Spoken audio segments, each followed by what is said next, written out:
Were you aware, in the books, the Dance of the Dragons entered a new stage after the death of Lucerys Velaryon in the Stormlands and the murder of Prince Jaehaerys before his mother's eyes in the Red Keep? For both the Blacks and the Greens, blood called to blood for vengeance. And all across the realm, lords called their banners, and armies gathered and began to march in the Riverlands. Raiders out of Raventree, flying Rhaenyra's banners, crossed into the lands of House Bracken, burning crops, driving off sheep and cattle, sacking villages, and despoiling every sept they came on. The Blackwoods were one of the last houses south of the Neck who still followed the old gods. When the Brackens gathered a strong force to strike back, Lord Samwell Blackwood surprised them. On the march, taking them unawares as they camped beneath a riverside mill.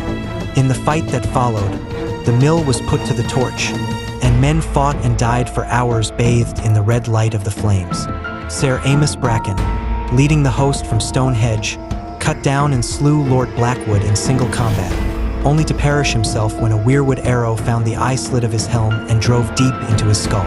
Supposedly that shaft was loosed by Lord Samwell's 16-year-old sister, Alysanne, who would later be known as Black Aly, but whether this is fact or mere family legend cannot be known. Many other grievous losses were suffered by both sides in what became known as the Battle of the Burning Mill. And when the Brackens finally broke and fled back unto their own lands under the command of Ser Amos's bastard half-brother, Ser Rhaelon Rivers, it was only to find that Stonehenge had been taken in their absence. Led by Prince Daemon on Caraxes, a strong host made up of Daenerys, Roots, Pipers, and Freys had captured the castle by storm in the absence of so much of House Bracken's strength. Lord Humphrey Bracken and his remaining children had been made captive, along with his third wife and baseborn paramour.